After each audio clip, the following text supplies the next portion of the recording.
Hello everyone and welcome back to the GeekWave. This is the low budget show. It's the show so low it has no budget. I'm just catching up on a couple things as I do this because there's a bit of news we're going to talk about, but we're also celebrating one of the most important parts of my life. That is what this video is about. It's the 20th anniversary of something very special to me. I cannot wait to get into it because we are talking about some of my favorite passions: action figures, comic books, and Marvel comics in particular. I dropped my phone as I said that because I'm so excited. I cannot wait to do it. I knew this video was coming at some point. I'm glad we finally reached that point in our lives we could talk about it. But before we go there, we do have a couple pieces of news to talk about because, you know what, there was a big event the other week called CinemaCon that I haven't been invited to. So if there's anybody from CinemaCon or who can get me an invite to CinemaCon listening to this, please know I want nothing more than to come the next time they do that show. And I will cover it immensely and talk about it. I will even just lie and say you're making good choices to every studio because that's what you got to do. It's just what you got to do. You got to lie to get where you want. That's how you make money to spend money. You got to do it. So that's what we're going to do. And from CinemaCon, we actually had a couple pieces of news that were worth talking about. There was a lot I could cover. There was a screening of Top Gun Maverick that people were obsessed with. There was the title reveal for the new Mission Impossibles, Phantom Menace Part 1 or 2 or something. Across the Spider-Verse is now Beyond the Spider-Verse. And yeah, there's a bunch of stuff I could cover. I took a couple of the key points that I wanted to talk about because these are really interesting to me. I'm generally impressed with most of these. First off, in classic Sony fashion, we found out that, hey, Kraven's coming in January. Makes sense. In July, we're getting Madame Web. Makes sense. You got a bunch of talented people involved in those. But coming 2024 is the El Muerto movie. And if you don't know who El Muerto is, it's been talked about by everybody on this circuit by now. He's appeared in two comic books, literally just two. He's a wrestler, Latino wrestler who's coming in to fight Spider-Man or something. And he's getting a movie now, which, sure, I couldn't care less at this point. Anybody who has seen this channel knows I did not cover Morbius because I'm not giving any credit to that film for its existence. It seriously only exists because somebody dared Sony to make it. I feel like that's true. So I don't care. You want to make El Muerto, go for it. You want to make a Kraven movie, that's fine. The thing about the Kraven movie and Madame Web, though, is you're getting actually talented people who I generally like. I like Aaron Taylor Johnson, I like Dakota Johnson, and I like Sydney Sweeney. I think they're fun people. I'd love to see them do more, so yeah, put them in there. But you got what was he, a rapper? No, he wasn't a rapper. He was a promoter of something who turned wrestler, Bad Bunny, in the El Muerto. I'm whatever, that's stupid. Who really is interested in this? Nobody asked for this. Nobody wants it. And anybody can be written well, but Sony can't write anybody good, And that's why Andrew Garfield isn't going to be making Amazing Spider-Man 3, because if they did, it'd be bad. It would be bad. So quit asking for that, because Sony's just going to ruin it again. They ruin everything. Sony cannot have a nice thing, and that's the best part about Sony, that they just shit the bed every chance they get. So El Muerto is coming in 2024. If this actually happens, we'll see, and I'll cover it. Maybe I'll talk about the 2 issues that El Muerto appears in, because that's fun. Everyone likes that. But even on top of that, we got the confirmation of Venom 3 in the works, which, yeah, okay. These films make a lot more money than I'll ever see in my lifetime, so who cares? I am literally blown away that we're getting a third Venom movie. That is impressive. He's literally getting more films than Andrew Garfield got. He's probably getting more solid films than half of the other guys are getting. That is impressive and insane to me. The fact that the Venom movie is working for everybody. That's weird. That shouldn't be a thing that's happening, but it is. So congrats to Venom 3. You've outlived us all. Okay, I know Sony wants to do their Sinister Six thing, but you have to imagine they're going to be thinking of building up to a King in Black storyline, right? I know you could kind of maybe fudge it in that maybe Null is part of the MCU somewhere. You gotta just, like, they have to be talking about it. They have to know their Thanos could be Null. And then you could get Morbius, El Muerto, Craven, Madam Web, and the other Spider-Woman that'll be in that movie, and Venom teaming up to fight Null. Could you imagine? I would lose my mind if that happened. All those characters together, I would lose my mind. I think it'd be amazing. Just in all the wrong ways. Just perfect. Speaking of perfect, also at CinemaCon, we got the announcement of the sequel to the Batman film. Of course, this was bound to happen. It didn't make $1 billion, but it made a lot of money on streaming too. So everyone should shut up for a minute and actually realize that it's doing better than certain groups of people would have you believe. It's actually making money. It's actually on track to be a great franchise. I've actually been doing my own series of videos related to the Batman where I give that spin to every other character in the DC universe. It's been incredibly fun so far. I cannot wait to see what comes next because the next one's going to be a big one. But yeah, of course. Of course you're doing this. There's a whole array of villains you can choose from. Everybody's getting a spin-off. The Penguin, the Arkham Asylum. Everyone's appearing in their own shit. So yes, of course, you are going to make a sequel to this film. Matt Reeves and Robert Pattinson are coming back, so that's all you need, really. You could literally give me a whole new cast of characters. A young Dick Grayson in there, a young Barbara Gordon could appear in there. You can bring everybody back, or you don't have to bring any of them back except those two. It's fine by me. I think it works great. Now, here's a piece of news that gets me excited because it's something I love. I love it. I literally did an entire GeekWave episode talking about this character. We have our first look at Margot Robbie as Barbie in the Barbie movie, and then a couple days later, they released the first picture of Ryan Gosling next to what looks like a real-life certain type of doll. I'm not going to say anything else about that, but do you remember that show on Quibi where Anna Kendrick's boyfriend had a sex doll? That is kind of the vibe I'm getting from this Barbie movie. And I think out of every movie coming out in 2023, and there's a lot, Barbie is the one I'm the most interested in because what is that going to be?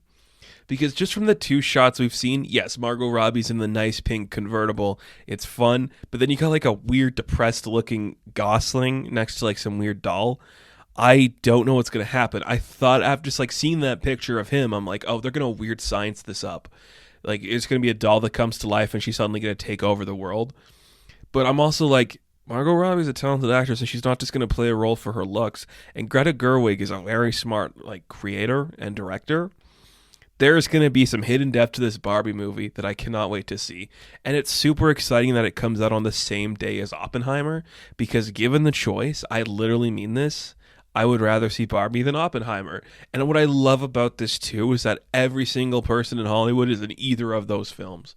Literally, the cast for Oppenheimer is 20 plus named actors that you could recognize, and the cast for Barbie is literally the same with all the other people. It's amazing, and it looks great. I cannot wait for this movie. It's gonna be awesome. I'm gonna do a deep dive into the Barbie stuff. Don't you worry, it's coming. It's coming. Don't you worry about that. So jumping from there, we head over to the world of Avatar, which I think we'll be talking about more on this channel at some point. I still don't really know. Maybe we will, maybe we won't. But Avatar, its trailer is going to be playing in front of Doctor Strange in the Multiverse of Madness. We got an official title, The Way of Water.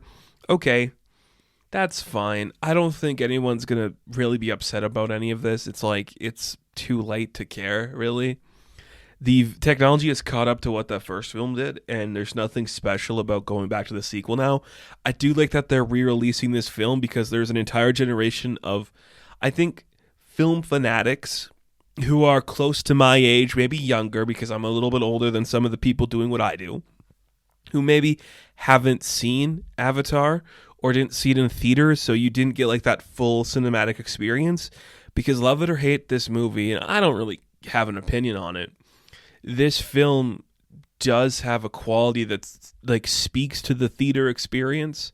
So I think actually releasing that back in theaters is a smart move. Plus, then you can beat Endgame or whoever's currently winning for the title again. Good on you. It's coming out in September. The new movie, The Way of Water, will be out in December. I like all of this news. I think it's very exciting. I cannot wait to see that trailer. I have my tickets to Doctor Strange already. I tried to get some critic screenings. It didn't work. Nobody wants me, whatever. But moving away from that, we have a couple of really interesting pieces of news that I'm genuinely excited about because I think these are very fascinating. First off, Justin Lin, who has worked on the Fast Saga for the past couple of outings, has decided to step away as director during filming of Fast X. And there was a video going around, I think a couple days ago, where you see Vin Diesel basically like putting a camera in his face and telling him to get excited for this film. And it looked terrifying. And I really understand why he'd want to leave. So I think there's something to be said about producers of a film overtaking the vision from the director. Obviously, that happens a lot. And I know this is Vin's franchise, but he really shouldn't be putting himself in the position to overpower the director who's supposed to have the most control on what is happening. Not the most creative control. Well, he should have the most creative control, but the most control in the situation. I don't like seeing what Vin was doing. I understand Justin's need to step away, so I respect him wanting to be like, I can't do this anymore. I'm done. And it sounded like the studio was in a bit of hot water. They might have found a new director to step in and fix it, but interesting. I have thoughts on that. I think it's very interesting that they chose to do this, like right when filming started. But whatever. It sounds like everything's going to work out okay. I like Justin Lin. I don't think his vision is going to change anything about that franchise. So whoever is this new guy they get in to fix it, sure, I think that could work fine. And speaking of directors stepping away from stuff, we also know that Jon Watts will be stepping away from the Fantastic Four reboot at Marvel Studios. Good on him. I really like Jon Watts. I think he's a nice guy who has really just put himself in a position where there's going to be so many people ridiculing and critiquing him on a scale you cannot imagine because it's Spider-Man. And he made a really good trilogy. Are they my favorite movies? No. I don't really like the Spider-Man in the MCU or that betrayal. But from a directing standpoint, there was a vision there, and I respect that. And if he's like, I don't want to be in this world anymore, I want to step away and maybe just make something smaller, and maybe I will come back and they part on good terms, that's fine by me. Absolutely fine by me. I do like that a lot. Now, this does leave the Fantastic Four film open. I know the current speculation is Krasinski could step in because of some things that we may or may not have seen in leaks for a certain movie that may or may not be out by the time of this video. I hope he doesn't. I don't want to see Krasinski involved in this at all, but if I had to give it to somebody, give it to Greta Gerwig. That Barbie movie's going to be comprehensive and intense. Give it to her. Like, I think she could probably pull a great performance from whoever's doing Johnny. A great performance from whoever's doing Susan. I think she's the right choice. That's just me personally. It's probably the choice we're never going to get because I don't think she'd want to step into that world. But maybe having a taste for the big money of Barbie is going to make her want to go, oh yeah, I could do this. I hope so. Because I think she'd be great at it. I mean, do we really need another white guy doing Fantastic Four? Do we? Like, it hasn't worked out yet. So just saying, get Bryce Dallas Howard in there. Deborah Chow could go in there. Get somebody else to do it. That's all I'm saying. So get someone to make it work well. Could be fun. Could just be something that happens. Either way, do something special with that. So we're going to take a quick break, and when we come back, we're going to jump into 20 years of celebrating the best toy line of all time. So let's do it right now.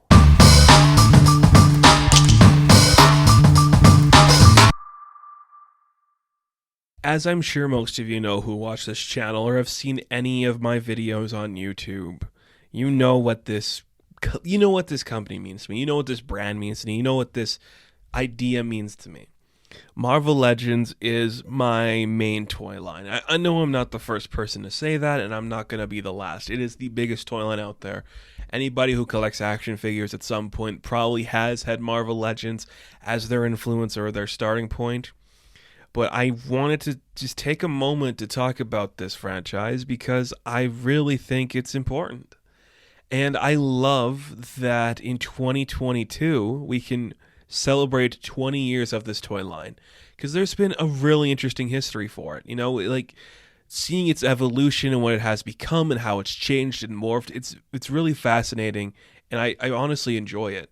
I just love what this franchise has become and what this company did and where it started. Everything about it is great. So I thought we would take a little bit of time and just talk about Marvel Legends, maybe look at some of the best figures from Marvel Legends, to take a look at the evolution, where they started, where they are now, what I'd like to see going forward, just that kind of stuff, and just really encompass everything involved in this company. Now, I am going to operate under the assumption that anybody watching this video has a pretty extensive knowledge of Marvel Legends already. So I'm going to talk in terms that people who collect understand, like BAF. I'm going to say that a bit. Just clamshell, just these things that people who are a part of this world know those terms because they are just intrinsically connected to this company and this brand, and this is just part of it. So I remember when I think maybe around 12. So about 12 years ago was when I really started to collect the figures. Like I had them when I was younger, those earlier sets. I got in on this right around the time of the last wave of Toy Biz stuff. Like that's when I really started to get into it, because I remember maybe it was later, or yeah, it could have been like right around the time Hasbro originally took over, because I remember it's like, yeah, there wasn't any like stores near me that sold these figures, because these were just kind of collector's items back in the mid to late 2000s, where people would just buy them and only certain people played with them, really. So I remember specifically a couple of my first figures I remember just like owning and playing with are figures like the Hawkeye from the Riders Wave. That was what I remember playing with a lot. I remember playing with the Astonishing Beast from a certain Hasbro wave, and the like earliest version of Thor from Hasbro, where he was like in that armor that we're seeing adapted for Love and Thunder.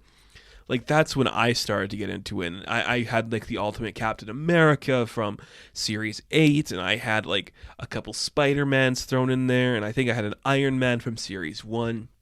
Like, I just remember I had these characters and I would play with them.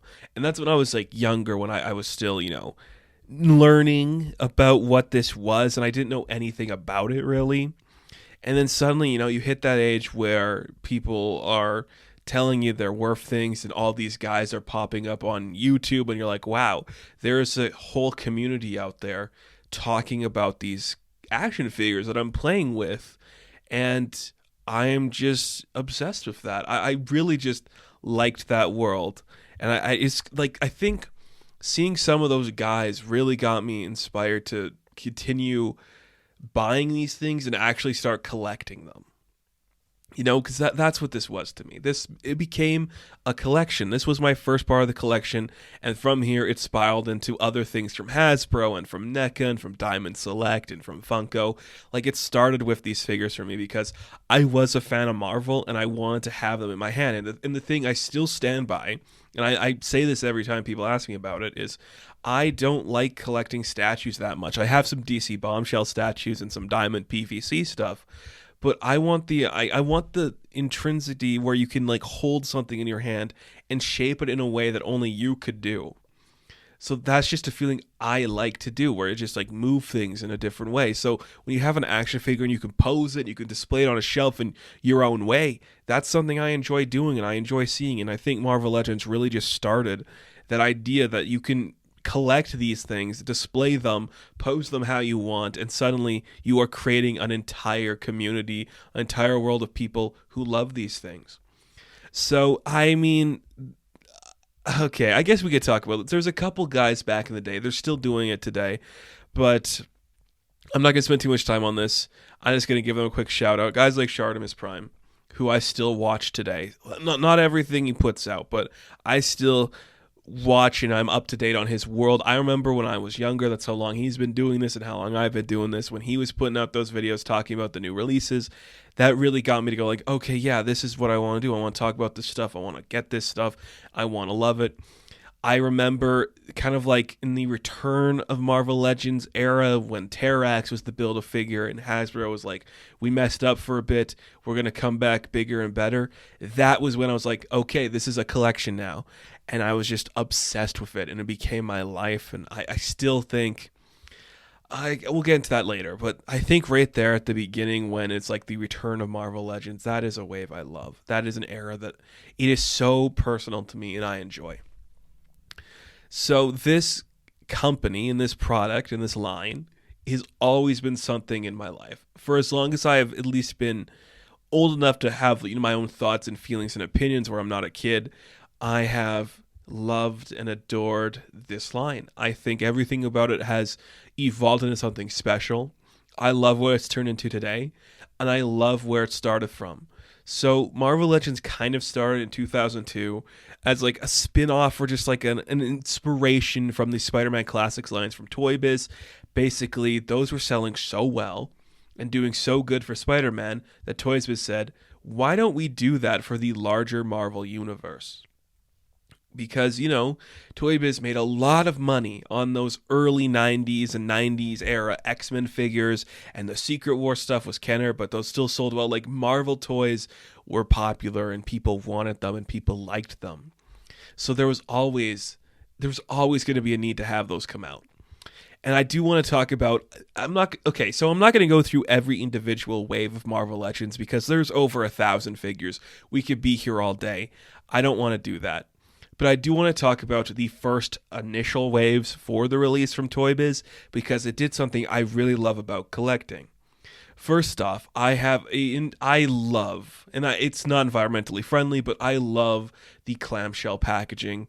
I wish I still had some of those vintage Toy Biz figures in the packaging because I love the way it looks. I love the aesthetic. I just love how clunky and clanky and loud they are. They sound so annoying. I just love it. I also just like the way it smells when you open it. And I know some people are going to be like, what the hell are you talking about? But when you open a clamshell package figure like that from back in the day, especially those older ones, you just get a whiff of history. And it is probably the closest thing I get to like euphoria, like that hit of like serotonin where you're like, okay, this is it. I don't need anything else. This is going to get me through the week. I love it, and I keep saying there's a couple stores near me that have some of these older ones. I know Lady Deathstrike is there for sure. Maybe Pyro is there too, where it's just like they're in the clamshell. I'm like, do I drop the money just to get that hit? Just to have like that classic smell hit me again? I'm thinking about it. I'm so tempted to do it some days, and I think after this video I might actually have to go and do it because it's great. So Spider-Man Classic sells well. Toy Biz is like, I can do this for everything in the Marvel Universe. And they start with Series 1 in these great clamshell packagings where each figure is going to be boxed with a comic book. Isn't that cool? That's great. Like a reissue of an old classic tale for these characters. And they start with 4 characters, which is a really random assortment of just mishmash characters. You get the first Iron Man Marvel Legends, and he comes in variants where he's like golden with the different helmet. You get the stealth variant. I love this figure. It still holds up in my opinion. I love the clunky arms, how big and wide they are, the way the joints move. I love everything about it. That figure to me is just so classic and fun.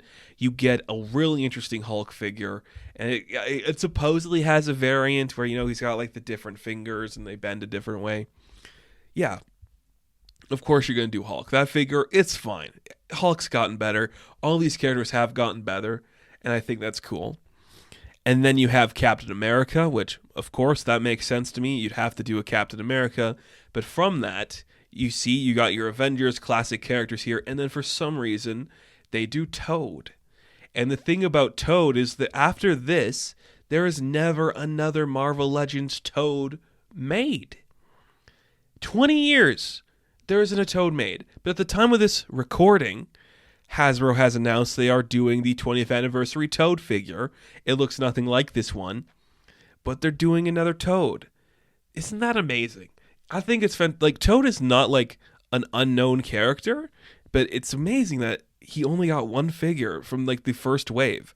And it's so weird to me that's like Captain America, Iron Man, Hulk, and then for some reason just Toad. Like that's just amazing. I think that's really cool. And then you go to the next series. And if I have like a website here that's suddenly not loading where I can look at everything from this. It's very fun. Let's see if it was going to load now so we can talk about series 2, because this is kind of like where things started to take off again. And they go into a different way. So you got another Hulk here with the torn shirt on. You got Namor the Submariner, which I still have that one on display. That Namor is awesome. That water effect is so cool. I love that thing. You got the classic Doctor Doom, which is another great one that people like. You have the Thing, which I just put a video on TikTok. That Thing is on the shelf. I still use that Thing in my regular display. I love the big bulkiness to it. And then we have him in the trench coat. And then you got the Human Torches, which they're great. And I'm like, that's cool. Because, it wouldn't be later that these waves get very specific. And that's the thing I kind of like about these earlier Legends figures, is that they are just specific to nothing. Because then you go to the next series and it's like Magneto, Ghost Rider, Thor for some reason, a Wolverine, which will become the first of 1,000 Wolverines, and then Ben Affleck as Daredevil. And it's like, that is so weird and random. And that also starts a trend that you're going to see of this company, that they're going to do movie figures. They're going to tie into the movies. And by the way, as bad as that movie is, I do remember having that Daredevil figure. That was one I actively played with when I was younger. I enjoyed seeing that figure. It's important to me. It was one that I always had, and I thought it was kind of fun to see that. Just a cool piece of history. Ben Affleck was Daredevil for a minute. It's weird, but hey, it happens. That was a weird era, wasn't it? Remember the early 2000s when every movie was just awkward looking and nobody said anything about it, but it was true. Yeah, that was weird. And then, I mean, I don't want to go through every single wave. It's starting to feel like that's what I'm doing, but I don't know. Maybe we'll look at a couple more here. Look at some earlier stuff. So we have some box sets that come out around that time. That's kind of fun. Series 4, if it will load here. This is the one of the Beast, right? Beast came out in this. Anybody who watches my videos regularly, that Beast is still on display. I love that figure. I love that Beast. It's the best Beast figure to this day. I will stand by that. It is the best Beast figure they have made. They just, the coloring, and that's the thing about the early Toy Biz stuff, is like, is the articulation clunky and weird and everybody's kind of in like weird big poses like Powers of the Force? Yeah. But the sculpt and the paint is immaculate. Like they haven't gotten better since then. The paint, and I know it's become a big corporate thing now, but the paint back then was just so beautiful and spectacular. And Series 5 has some Grail pieces in here that people like. So through this video, I'm probably not going to say like what's my favorite figure, because there's 1,000 of them and I don't really know. But what I will say is, from Series 5 from Toy Biz, there is a action figure that comes with a Howard the Duck that has magnetic feet that attaches to a surfboard, that I would probably say is at least in my top 3 Marvel Legends of all time. That, of course, is the first Silver Surfer they released. I love this figure. I love the chrome paint job. I just love how silly and lanky he looks. I love everything about that figure. It looks amazing. That is in the top 3 for me. And, we could talk about more. There are Grail pieces again. Series 6 gives us, like, Deadpool and Juggernaut. And then it wouldn't be till about... what series would we say that is? Would we say it's... Which one came first? The Galactus come first? Was Galactus the first Build-A-Figure? This, once again, changed the industry. Like, the introduction of the Build-A-Figure is such a great concept because from a marketing standpoint, it's like, hey, if you get every single figure we release, suddenly you can build another action figure. That is brilliant because then you don't have to like, hey, everyone's getting all these cool toys. Why don't we have a Galactus out yet? Well, now you can. You can put a Galactus out and now everyone's going to be wanting to buy it. So those earlier Toy Biz Build-A-Figures are fantastic. You know, I still use the Sentinels. I still use the Galactus. The Apocalypse is very cool. I don't think I have the Mojo, but I do like the idea of the Mojo. The Giant Man's pretty fun. The first Build-A-Figure I ever completed myself, like just out in the wild, going to stores, was MODOK. So I want to talk about the MODOK wave because that one is probably the most personal to me from Toy Biz. It's not the best wave, but it's the one that means the most because I built that MODOK myself. I still use that MODOK. I know that new one came out, but this MODOK it's the one I love. So in that wave, we have the Wasp, which had a couple of variants. There was the standard black version, and there was the red variant. I love the red variant. That is my favorite look for the Wasp. There was the blue variant that was so rare. There's only a couple of them ever made. You have the Thor, Buster, and Destroyer armor, which is such a great figure. That Destroyer is so good. I'm amazed they have made another one. You have the Spider-Womans, which are cool and awesome.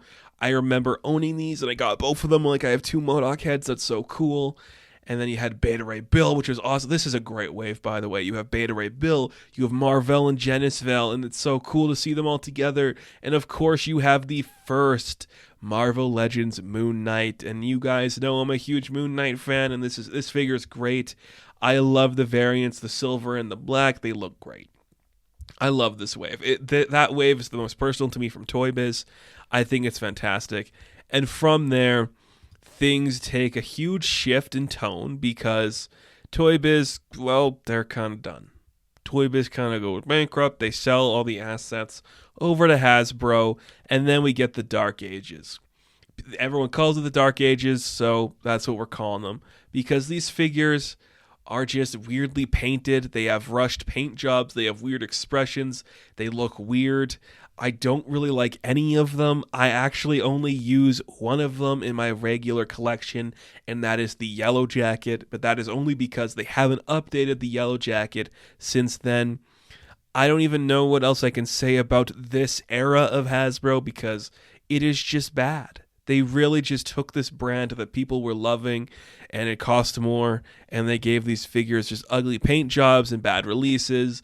I'm going to click here on the Ares wave just so we can look at some of the figures that came out in this one.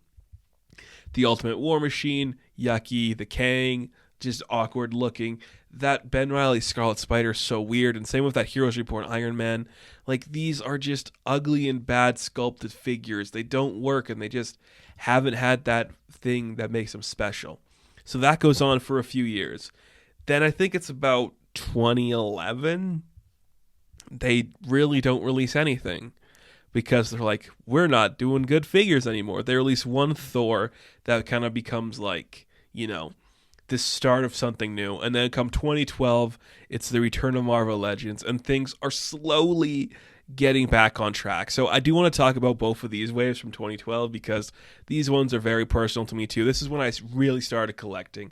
I had my first Build-A-Figure in my possession, and then it was like, oh, they're actually re-releasing these figures and they're doing something again. I'm like, okay, that's cool. I love that. Hasbro was messing up first. Nobody liked it. They came back with these. This is still my favorite packaging art. I just love the design for these earlier Hasbro ones, and this wave is fantastic. So the first wave they release is the Terrax wave. They give us the Commander Rogers from the, Secret Avengers storyline, and he's got like the variant shield for one of them. Awesome. We got the Ghost Rider, which is so cool. And yeah, it didn't have the bike, but that's such a great design. We had the Extremis Iron Man, which was great and had a stealth variant, and it looked awesome. I love that build for Iron Man. It does not fit into scale with a lot of stuff. I love that build, and it looks so cool. We had Claw, which was a really lanky figure that doesn't really hold up, but kind of cool Claw was put in there. There was like the Thor that came out, and like that Thor was awesome and bulky and huge. And then you had Hope Summers, and that Hope Summers figure was so cool. I don't know if I still have it in my display because I don't do a lot of X-Men anymore, but I cannot believe we got a Hope Summers figure from a wave, and then we got Constrictor, which started off one of my favorite sub-series of figures they released, which was the Serpent Society. That was awesome. Like, that wave was so cool, and I'm like, that Terrax wave was sick. I love it. And then they go to the Arnim Zola wave, which is another great one, and it started like this thing that you'd see kind of reoccurring in this era where there was supposedly going to be more variants releasing, but they didn't really. So you have the Wrecking Crew variants of Thunderball and Pile Driver, and they're great. And then you have the Phantom X, which was kind of fun. I love Phantom X, and I'm so glad they got an updated version of that character. You had the Future Foundation Spider-Man, you had the Dawkins and the Drax, that is such a weird figure. You had the Bucky as Captain America, the Madam Mask, the Madam Viper, it's so cool. And of course you have the infamous Big Time Spider-Man, which has now been known as Big Time Letdown Spider-Man. I love that figure just because it is so cool to see a company look at something they made a long time ago and just like update it. And of course the Arnim Zola is okay. I don't think it's the best Build-A-Figure, but it's fine. So they do that for another year. You know, you got like the mini Build-A-Figure waves with like Rocket Raccoon and Hit Monkey, and people did not respond well to those. And I get it. You also had like that weird wave where everyone came with like blocks that they stand on, which were useless and didn't do anything. You had the weird puck wave, which started the theme of like branding off to certain characters based on film. And you also had probably one of my favorite waves from that era, which was the Iron Man 3 based wave, which gave us the likes of the Build-A-Figure Ironmonger, which is one of my favorite. I still love that Ironmonger figure. It gave us some really interesting Iron Patriot stuff and some movie stuff, and this kind of started the trend that would become known to Marvel Legends afterwards, where it kind of moved to the Infinite series of Marvel Legends, where some waves would be directly inspired by film, other waves would be directly inspired by comics, other waves would be directly inspired by a certain group. So you had like the Winter Soldier wave, which had the Mandroid, you had the Guardians wave, which gave us, you know, just like Guardians characters, you had the X-Men waves and the Spider-Man waves, and that's kind of where the modern stuff starts right now. Like in 2014, it gets a rebranded packaging, which does look okay, and suddenly it becomes very specific. So let's go through these individual years, and I'm going to talk about one wave in particular. So let's talk about the Jubilee wave from 2014, because this was like the most sought after wave because nobody could find it. You have the weird X Cyclops costume, Mohawk Storm, which was awesome, the Unmasked Wolverine, one of like the 100 or 1,000 Wolverines they made, a really bad Magneto, and Strife, which again, I'm amazed they haven't re-released that Strife. We go over to 2015, and there's some interesting waves here. Again, things are starting to pick up a little bit more where they're finding their footing in what this is. I don't think there's any like super great waves in here. I guess the Allfather wave did have an interesting Iron Fist figure, which I liked. This one was okay. That Scarlet Witch was much needed. That Captain Marvel was much needed. Like, these releases were very strong. That Sentry we were supposed to get earlier, but of course we didn't. We only got the Hyperion. We come over to 2016, and again, now it's really finding itself, and this is where I'm like, I have to see every wave in order to really pick myself up, and if this would load, I could tell you what was in that year. What do we have? Which one we want to look at for a minute? Like, this was like, they're finally doing a million waves, and there were so many things coming out. Let's look at the Doctor Strange wave, where Dormammu was the villain, and we got a Dormammu later on. Again, we have, you know, Mordo and Doctor Strange from the movies, and we have Brother Voodoo, which is a great figure, and Enchantress, and Iron Fist, and Nico. It's like, these are great figures, and that's such a strong wave too. We come over to 2017. I guess I should spend more time talking about the Spider-Man stuff, but there's like a million Spider-Man things, and everybody knows there's a million Spider-Man things, so I don't feel the necessity to talk about it. Let's talk about the Man-Thing wave from 2017. This is 5 years old already. My goodness, this wave was strong AF. First off, you get the Netflix characters. You're getting Elektra, you're getting Punisher, Daredevil, Jessica Jones. They're all strong and great figures. We're finally getting a comic book Blade, which took them this long to do. Not a great figure, but we finally got it, and a really great Bullseye. I know that Bullseye makes a lot of people happy. It's a really good figure. It's hitting its stride now. And I love the Toy Biz era, and I don't really like the middling Hasbro era, but it's starting to find its footing and become something very special. And this is where people really start to collect everything. You know, you got like the Lizard wave from 2018, which is probably one of the best Spider-Man waves I can remember. You had Mysterio, which was a great, chase figure where you could find the variant head. Spider-Man Noir and Spider-Punk, two of my favorite Spider characters of great action figures. The Prowler and Lasher and Gwenpool and a Spider-Woman with like Lizard. I love Lizard. Like, that's so fun. Then you have a bunch more movie stuff coming out, and finally, in 2020, we start to see the return of the Fantastic Four into this line, which is something I have been waiting for forever. I love the Fantastic Four, and it feels like they were neglected for so long in this line. They have the Super Skrull Rave a couple years ago. All those figures are fantastic. And finally, we kind of come to today, where we get the retro packaging. We're getting like the retro packaging for like, hey, here's the Spider-Man and Spider-Wave from Toy Biz figures. Here's the X-Men ones, the Fantastic Four ones. And also in that time period, everybody, we are getting the 20th anniversary releases of Iron Man, Hulk, Captain America, and Toad. It is coming full circle. They are re-releasing packaging to look like these figures.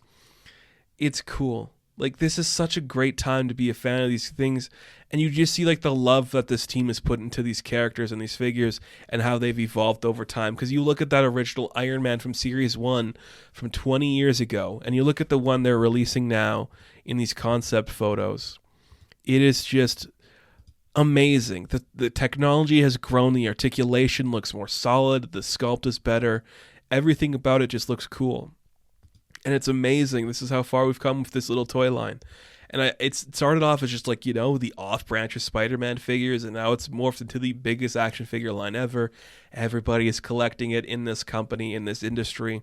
Anybody who loves Marvel probably has a Marvel Legend somewhere. It's just amazing that this toy line has evolved into something special where it's like, hey, get the whole wave, you get a bonus figure. Hey, do you like this character? Chances are your favorite obscure character has a Marvel Legends. Like, it's hard to think of a character now who hasn't at least appeared in one form or the other. Like Phantom X has a figure. Like Eel from the Serpent Society has a figure. The entire Wrecking Crew has a figure. Bone Crusher is getting one. Like, all of these characters are so obscure. They're all getting their own action figure now. It is amazing how it's working, and it's amazing that it's that interesting. So this line, 20 years strong, is better than ever. And while I don't collect everything anymore, I just couldn't. So I'd stop myself from getting MCU and Netflix related stuff with those characters. I am slowing down on my purchasing of the X-Men stuff because I'm not the biggest X-Men guy, but everything I buy for Spider-Man and the Avengers and the Fantastic Four and the street level characters, it's all good stuff. Is it repainted and reprints and just, like reusing the body molds? Yeah. But toys have been doing that since the dawn of their existence. So I can't fault them for that. I just think it's incredible to see where this line has come, how far it's grown, and how much more we have to come. You could look at what's coming down the pipeline. I don't really know. There's some interesting waves coming out, like that controller wave that is coming out this year sometime. That one actually looks pretty interesting because there's some really fun stuff that we could see coming from that. I'm trying to find it here. We're getting a new U.S. agent finally. Speedballs is getting a release. Blue Marvel is getting a release. Like, these are good figures and good character selection. I like that all a lot. It's just, we're here. We're in the heyday of these characters getting amazing releases, and it's very fun. And if you're still not into it, I get it. But Marvel Legends is a line that I just have such a soft spot for. I remember just going to the stores and looking for the new ones. Every time I go to any store that I know sells these figures, I'm waiting for the new wave to pick up the one I want. Every time I go somewhere that has a convention, I'm rummaging through the bins trying to find old versions of characters that I love, trying to find all these things. Marvel Legends is just the inspiration for so much. And well, I'm kind of upset we've lost that vintage Toy Biz feeling of great paint, great sculpt, comic books, and big baths. I still like it a lot. And I think the Hasbro team has done an incredible job, and they've made some really great Marvel Legends. So, Go out and buy them. Go support this company. The price hike is kind of annoying and kind of scary, but I think you're getting enough bang for your buck. Sometimes maybe not, but sometimes maybe you could be. And that's all that matters, is that sometimes good things can happen, and a toy company can make good quality figures of characters that you would never expect to get releases. Like, we have a lot of Moon Knight figures coming out soon, so that's impressive and kind of cool to me. I do dig that a lot. So I do like to end this show with a couple of recommendations for you guys. I don't have many. I'm going to recommend a couple key Marvel Legends figures that you should pick up. If you want to start getting into Spider-Man, I recommend finding the retro carded wave and picking yourself up any Spider-Man you could find from there. And if that's something you can't do, try to find like a loose version of the Pizza Spidey from the Hobgoblin wave. People like that. If you want to get into the Avengers, I think wait for the 20th anniversary release of Captain America, Hulk, and Iron Man, and you can pick those up. There is always going to be a Thor on shelves, so pick that up. Of course, if you want MCU stuff, I think currently the Eternals are still on sale, and the Doctor Strange and the Multiverse of Madness ones are just coming out, so that's a good place to start. They also have like anniversary waves and everything you could pick up. For X-Men stuff, you will find the House of X wave still on sale if you want to get like a Cyclops and a Wolverine and a Professor X just to hang out with. Those will be good for you to pick up. But if you want like some really obscure characters, go for the weird waves. Like a Sleepwalker figure is coming out in the new Doctor Strange wave. That's kind of cool. You know, try Sentinel. It came out in one of the waves with the Powers of X characters. That's kind of cool too. Like, we're just getting a lot of obscure characters, and it's kind of fun to see that. So, thank you guys so much for listening to this video about Marvel Legends, and thank you so much for just listening to me ramble about these guys. I love Marvel Legends so much, and I appreciate it. As always, you can catch me on TikTok, Instagram, and Twitter. I will catch you guys in the next one. Have fun. Stay safe. Good luck.